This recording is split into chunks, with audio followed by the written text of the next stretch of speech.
ఒక్కసారి కొమ్మూరి గోల్డ్ కి కాల్ చేయండి. తాకట్లో ఉన్న మీ బంగారాన్ని విడిపించి మార్కెట్ ప్రైస్ కి వాళ్ళు కొనుక్కుని మిగతా డబ్బులు మీకు ఇచ్చేస్తారు. అందరికీ నమస్కారం. వెల్కమ్ టు మనం టీవీ. నేను మీ పవన్ బెస్వాడ. ఎమ్మెల్సీ కల్వకుంట్ల కవిత ఆ లేఖను తానే రాసినట్లు స్పష్టం చేసిన తర్వాత కొన్ని విషయాలపైన ఆమె కీలక వ్యాఖ్యలు చేయడం జరిగింది. కేసీఆర్ దేవుడు అని చెప్తూనే, మా పార్టీ బలంగా ఉంది, ఐక్యంగా ఉందని చెప్తూనే, కేసీఆర్ చుట్టూ కేసీఆర్ దేవుడు, కేసీఆర్ చుట్టూ కొన్ని దెయ్యాలు ఉన్నాయని చెప్పేసి కవిత వ్యాఖ్యానించడం జరిగింది. అయితే దీనికి ఈరోజు కేటీఆర్ ప్రెస్ మీట్ పెట్టి ఆయన చెప్పినటువంటి కొన్ని వ్యాఖ్యలు చూస్తే రేవంత్ కోవట్టు మా పార్టీలో ఉన్నారు అని చెప్పేసి కేటీఆర్ వ్యాఖ్యానించడం జరిగింది. కవిత చెప్పినటువంటి ఆ దెయ్యాలు ఎవరు, కేటీఆర్ అంటున్నటువంటి ఈ రేవంత్ కోవట్లు ఎవరు, దీనిపైన విశ్లేషణ తీసుకుందాం. మనతో పాటు సామాజిక రాజకీయ విశ్లేషకులు డివి శ్రీనివాస్ గారు ఉన్నారు. సార్ నమస్కారం. నమస్తే. ఎవరి రేవంత్ కోవట్లు కేటీఆర్ చేసిన వ్యాఖ్యలు, ఎవరి దెయ్యాలు, కేసీఆర్ చుట్టూ ఉన్న దెయ్యాలు ఎవరు, ఎవరిని టార్గెట్గా ఎమ్మెల్సీ కవిత వ్యాఖ్యలు చేయడం జరిగింది. దాంతోపాటు నిన్న కవిత విమానాశ్రయం దగ్గరకు వచ్చిన తర్వాత బీఆర్ఎస్ పార్టీకి సంబంధించిన ప్లకార్డులు కానీ, బీఆర్ఎస్ సంబంధించిన స్లోగన్స్ కానీ లేవు. అవి లేకపోవడం పక్కన పెడితే సీఎం కవిత అని స్లోగన్స్, కవిత ఏదో సపరేట్ పార్టీ పెట్టబోతున్నారు, తెలంగాణ బహుజన పార్టీ బహుజన తెలంగాణ రాష్ట్ర సమితి అని చెప్పేసి ఒక టైటిల్ కూడా అనుకున్నారంట. ఇలా కొన్ని ప్లకార్డులు కూడా కనిపించాయి. ఏం జరుగుతుంది అసలు? ఆ దెయ్యాలు ఎవరు, ఈ రేవంత్ రెడ్డి కోవట్లు ఎవరు? అంటే బీఆర్ఎస్ ఇప్పుడే పైకి లెగుస్తుంది అనుకునే లోపు ఒక దెబ్బ పడిందా ఇప్పుడు ఈ కవిత లేఖ ద్వారా? అంటే మళ్ళా బీఆర్ఎస్ అనగాడిపోయిందా? నిన్న రజతోత్సవ సభ, ఆ రజతోత్సవ సభ తెచ్చిన ఊపు ఇది గాలి తీసిందా? ఇప్పుడు కవిత రాసిన లేఖ, లేకపోతే కవిత కామెంట్స్, లేదు దానికి ప్రతిగా కేటీఆర్ ఈరోజు ప్రెస్ మీట్లో కామెంట్స్, ఈ మూడింటిని కనుక మనం సింక్ చేసి చూస్తే కవిత రాసిన లేఖ అదేంటి నేనే రాశానంటూ కొన్ని అనుమానాలకు తెరదించింది.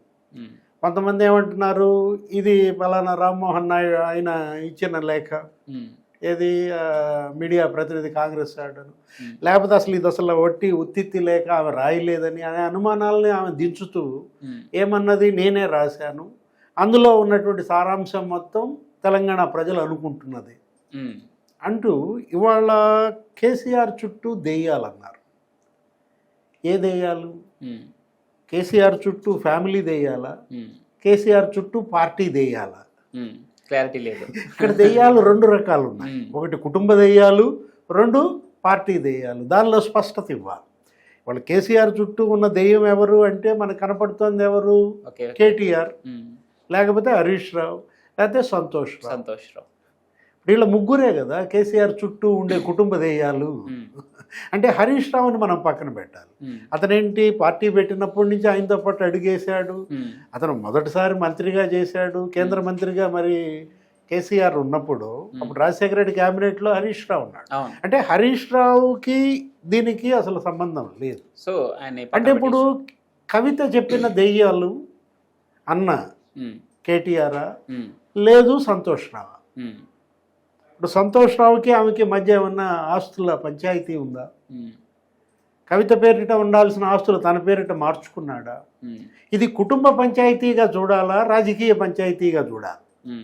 ఏది వాళ్ళ కవిత వేరు, షర్మిల కథ వేరు. మనం చూసాం ఆంధ్రప్రదేశ్లో జగన్మోహన్ రెడ్డి వర్సెస్ షర్మిల. అక్కడ కుటుంబ పంచాయతీ. ఏది వైఎస్ కుటుంబం ఎలా అయితే గబ్బు పట్టిందో ఆ ఆస్తుల పంచాయతీ వల్ల, ఇక్కడ ఈ కల్వకుంట్ల కుటుంబం కూడా అదే గబ్బు పడుతోందా? ఇది ఇప్పుడు ఈ కవిత రాసిన లేఖ, ఆమె చేసిన కామెంట్స్, ఈ కోణంలో కనుక మనం చూస్తే షర్మిలది వేరు. షర్మిల అన్యాయానికి గురైంది. షర్మిల ఏంటి, వాళ్ళ నాన్న రాజకీయ వారసత్వంలో ఆమె క్లెయిమ్ వాటా అడుగుతోంది. కడప ఎంపీ సీట్ అడిగితే ఇవ్వలేదు, రాజ్యసభ ఇవ్వలేదు. జగన్మోహన్ రెడ్డి ఆమెకు అన్యాయం చేశాడనేది అక్కడ స్పష్టత. ఇక్కడ కవితకి అలా అన్యాయం జరగలేదు. కవితకు కూడా కొడుకు ఎంత ప్రయారిటీ ఇచ్చాడో కూతురికి మరి ముసలాయన అంత ప్రయారిటీ ఇచ్చాడు. ఏది లోక్సభ సభ్యురాలని చేశాడు కదా, నిజామాబాద్ నుంచి ఆమె గెలిచారు. కాకపోతే అక్కడ ఆమె మరి సానుకూలంగా తెచ్చుకోలేకపోయింది, అందరి మద్దతు కూడగట్టుకోలేకపోయింది. అక్కడ ఉన్న 7 ఎమ్మెల్యేలతో మరి సయోధ్య ఆమెకి లేకపోవడం, అప్పట్లో లోక్సభలో నీకు కవిత, కనిమొళి, లేకపోతే సుప్రియా సూలే, వీళ్ళంతా యంగ్ టర్క్స్గా ఒక ఫిమేల్ పార్లమెంటేరియన్స్ అప్పట్లో ఆ 5 ఏళ్ళు. కాకపోతే తర్వాత ఎన్నికల్లో ఓడిపోయింది. ఎవరు? కవిత. ఓడిపోయినా కేసీఆర్ మరి కూతురిని ఎమ్మెల్సీ చేశారు. వాళ్ళ ఆమె శాసన మండలి సభ్యురాలుగా కవిత ఉన్నప్పుడు అంటే ఆమెకి రాజకీయంగా అన్యాయం జరగలేదు. కాబట్టి ఆ పంచాయతీ ఏంటి? అది ఆస్తుల పంచాయతీనా?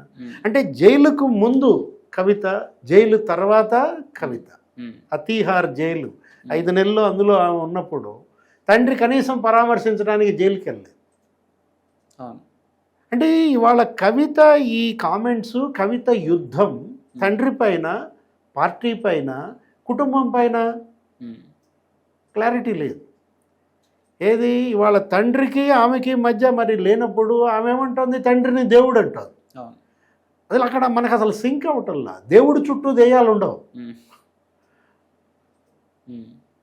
దేవుడు ఉంటే దెయ్యాలు పరారు. దెయ్యాలు ఉన్న చోట దేవుడు ఉండడు కదా. అంటే ఇప్పుడు దెయ్యాలు ఉన్నాయి అనేది వాస్తవం అయితే మధ్యలో ఉన్నది కూడా పెద్ద దెయ్యమే. ఇప్పుడు పెద్ద దెయ్యం చుట్టూ చిన్న దెయ్యాలు ఉంటాయి తప్ప ఇవాళ ఏంటి తనంటోంది? సరే, ఇప్పుడు మీరు కేటీఆర్ కామెంట్ కూడా చెప్పాడు. ఇవాళ ఆయన ప్రెస్ మీట్లో మాట్లాడుతూ తన పార్టీలో రేవంత్ కోవర్ట్లు ఉన్నారన్నాడు.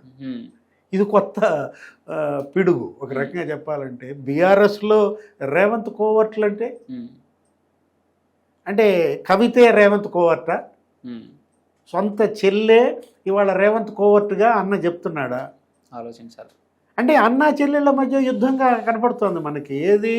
చెల్లెమో దెయ్యం అంటోంది, అన్నేమో కోవర్ట్ అంటున్నాడు. ఇది కేటీఆర్ వర్సెస్ కవితగా సాగుతున్న వారా?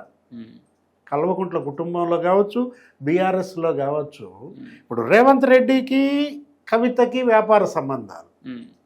అదేదో కంపెనీలో వాళ్ళిద్దరూ కొన్నాళ్ళ పాటు డైరెక్టర్గా ఉన్నారని. కవిత ఉన్న డైరెక్టర్ కంపెనీలోనే రేవంత్ రెడ్డి కూడా డైరెక్టర్గా ఉన్న దీంట్లో రేవంత్ రెడ్డి ఇన్నేళ్ళ అతని రాజకీయంలో కేసీఆర్ని ఏకొదిలి పెడతాడు, కేటీఆర్ని తిట్టొదిలి పెడతాడు, హరీష్ రావుని అంటాడు, అందరినీ అంటాడు, హ్యాపీ రావుని తిడతాడు. కానీ కవితను ఒక మాట అన్నాడు. ఎవరు? రేవంత్ కవితను అన్నాడు, కవిత కూడా రేవంత్ని అనదు. ఇప్పుడు మనకి ఇవాళ కేటీఆర్ అన్న ఆ రేవంత్ కోవర్ట్ కవితేనా? బీఆర్ఎస్లో కోవర్ట్ల గురించి బీఆర్ఎస్ వర్కింగ్ ప్రెసిడెంట్ అన్నాడంటే ఇవాళ మరి అది ఆలోచించాల్సినటువంటి అంశం. ఇప్పటికే ఒక 12 మంది శాసనసభ్యులు కాంగ్రెస్లో చేరిపోయారు. మనం చూసాం సిటీలో గెలిచిన వాళ్ళంతా కూడా వరుస పెట్టి అనేక మంది ఇవాళ రేవంత్ రెడ్డిలో చేరిపోయారు ఆయన పార్టీలో. మరి ఉన్న వాళ్ళని కాపాడుకోవటం ఒక ఎత్తు. నిన్నగాక మొన్న జరిపిన రజతోత్సవ సభ క్లిక్ అయిందన్న సంతోషాన్ని ఇవాళ ఇది ఆవిరి చేసే లేఖ. ఆ లేఖలో ఆమె ప్రస్తావించిన అంశాలన్నీ జనైనన్నారు. ఏంటి? 2001 నుంచి పార్టీని మోసిన వాళ్ళని ఆ వేదిక మీద మాట్లాడిచ్చే అవకాశం ఇస్తే బాగుండు. ఇది మనం కూడా అనుకున్నాం.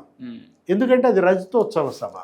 25 ఏళ్ళు కేసీఆర్తో మరి కలిసి నడిచిన వాళ్ళని సన్మానించటమో, జ్ఞాపికలు అందించటమో, ఏదో ఒక సత్కారం జరగాల. తర్వాత ఆమె ఏమన్నారు? ధూమ్ధామ్ ఫెయిల్ అయింది. ఆ తర్వాత ఇంకా తన అన్న మాటలు ఇప్పుడు మనం చూసుకుంటే కొంత పాజిటివ్గా కూడా మాట్లాడారు. ఏది? అసలు రేవంత్ రెడ్డి ప్రస్తావనే లేకుండా చక్కగా నడిపారు, అది అందరూ హర్షించారు అన్నారు. ఇప్పుడు అసలు ఇవాళ కవిత వెనుక ఉన్న అదృశ్య శక్తి ఎవరు? ఏ శక్తి ఇవాళ కవితని ఆడిస్తోంది? ఇప్పుడు జనరల్గా ఇలాంటి శక్తులు ఎవరు అనుకుంటారు? కేంద్రంలో ఉన్న అధికార పార్టీ అనుకుంటారు. అంటే ఇవాళ బీజేపీయే కవితను ఆడిస్తోందా? అదే నిజమైతే మరి నిన్న రాసిన లేఖలో ఆమె బీజేపీని బ్లేమ్ చేశారు. అవును, బీజేపీ గురించి ఇంకొంచెంసేపు మాట్లాడి ఉండాల్సింది. ఎందుకంటే నన్ను జైల్లో పెట్టిన పార్టీ ఇవాళ మీరు బీజేపీ గురించి మీరు ఏదో ఒక నిమిషంలో తేల్చేసేసరికి, ఎందుకంటే నేను బాధపడ్డాను కదా డాడీ అని చెప్పేసి ఆమె మెన్షన్ చేయడం జరిగింది దాని గురించి. అంటే ఇవాళ బీజేపీ పైన ఆమె తీవ్ర అసంతృప్తితో ఉన్నది. ఇవాళ బీఆర్ఎస్ వర్సెస్ బీజేపీగా జరగాల్సిన యుద్ధం ఈ మరి కేసీఆర్ మరి కాంగ్రెస్ వర్సెస్ బీఆర్ఎస్గా మారుస్తున్నారన్న అసంతృప్తి ఎవరిలో? కవితలో. దీని వెనుక బీజేపీ హస్తం లేదు మనకు తెలుస్తున్నటువంటి అంశం. వీటన్నిటినీ క్రోడీకరిస్తే ఇక్కడ మోడీ షాలకు దీంతో సంబంధం లేదు. జనరల్గా ఇలాంటి ప్రాంతీయ పార్టీల్లో ఎక్కడ ఎప్పుడు ఎలాంటి నీకు ఇలాంటి డిస్టర్బెన్స్ వచ్చినా బీజేపీ హస్తం ఉందంటారు. ఇక్కడ కవిత కొన్ని రోజుల నుంచి బీసీ నినాదం ఎత్తుకుంటే మనకి క్లియర్గా తెలుస్తుంది. అదొక కాంగ్రెస్ నుంచి ఎమ్మెల్సీగా గెలిచి కాంగ్రెస్ నుంచి సస్పెండ్ చేయబడినటువంటి తీన్మార్మలను కూడా బీసీ నినాదంతో ముందుకెళ్తా ఉన్నాడు. వీళ్ళిద్దరూ ఏకమయ్యారు, వీళ్ళిద్దరు కలిసి ఒక పార్టీని స్థాపించబోతా ఉన్నారు, బీసీ బహుజన రాష్ట్ర సమితి అని చెప్పేసి పెట్టబోతా ఉన్నారు అని కూడా వార్తలు వస్తున్నాయి. ఇది ఎంతవరకు సాధ్యపడే అంశం అనుకోవచ్చు? ఏదైనా తెలంగాణలో మాత్రం కనీసం 1-2 కొత్త పార్టీలు వచ్చే అవకాశం కనపడుతుంది 3 సంవత్సరాల్లో, రాబోయే 3 ఏళ్లలో. అంటే ఇప్పుడు జాగృతిని ఆమె మళ్ళీ రివైవ్ చేస్తుందా? ఆల్రెడీ జాగృతికి సంబంధించి అన్ని మరి విభాగాలు ఆమె పునర్నిర్మాణం చేస్తున్నారు అన్న. అసలు దాన్ని జాగృతిని మరి సామాజిక సంస్థగా కాకుండా రాజకీయ పార్టీగా ప్రకటిస్తారా? లేదు అసలు వీళ్ళ పాత పేరు ఏది టీఆర్ఎస్, దాన్ని రివైవ్ చేస్తారా? తెలంగాణ రాష్ట్ర సమితి నాదేనని వాళ్ళ కవిత క్లెయిమ్ చేస్తుందా? లేదు మీరు అన్నట్టుగా ఒకవేళ మరి మిగతా బహుజన నాయకులతో కలిసి ఆమె మరి బహుజన రాష్ట్ర సమితి పెడతారా? అంటే కవిత అడుగులు ఎటుపడుతున్నాయి. ఇవాళ కవిత వెనుక ఉన్న అదృశ్య శక్తి ఎవరు అని అనుకున్నాం. ఇప్పుడు ఈ లేఖ అసలు కాంగ్రెస్ వాళ్ళే లీక్ చేశారన్నారు. ఇప్పుడు రేవంత్ కోవట్లు అంటున్నారు కదా, కేటీఆర్ కూడా.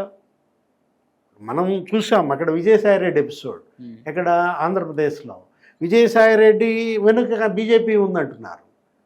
అమిత్ షా యొక్క అండదండలతోనే విజయసాయిరెడ్డి జగన్మోహన్ రెడ్డిపై యుద్ధం ప్రకటించాడు అంటున్నారు. ఇవాళ కవిత ప్రకటించిన ఈ యుద్ధం వెనుక బీజేపీ హస్తం ఉందా, కాంగ్రెస్ హస్తం ఉందా? రకరకాల అనుమానాలు. వీళ్ళల్లో వీళ్ళు మరి రేవంత్ రెడ్డి హస్తం ఉందనేమో బీఆర్ఎస్ అంటోంది, బీజేపీ హస్తం ఉందనేమో కాంగ్రెస్ అంటోంది. అసలు వాళ్ళు చేస్తున్న కామెంట్స్ కూడా రకరకాలుగా ఉన్నాయి. 3 పార్టీల్లో కూడా 3 రకాల కామెంట్స్ చేస్తున్నారు. ఏదైనా ఇది మాత్రం ఒక రాజకీయ భూకంపం. ఏది బీఆర్ఎస్లో ఇదొక భూకంపం. దీనికి ఎవరు బలవుతారు? స్కేప్ గోట్ ఎవరు? కవితనే బలి చేస్తారా? అసలు ఈ లేఖ లీక్ వెనక అసలు పెద్ద ఆయనే ఉన్నాడా? వీరే ఎవరు? అసలు కేసీఆరే లీక్ చేశాడా? సంతోష్ లీక్ చేశాడా? కేటీఆర్ లీక్ చేశాడా? వీటన్నిటికీ తెలియాలంటే కొన్ని రోజులు ఆగితే కానీ మనకి కొలిక్కి వచ్చే అవకాశం లేదు. Right sir, thank you so much.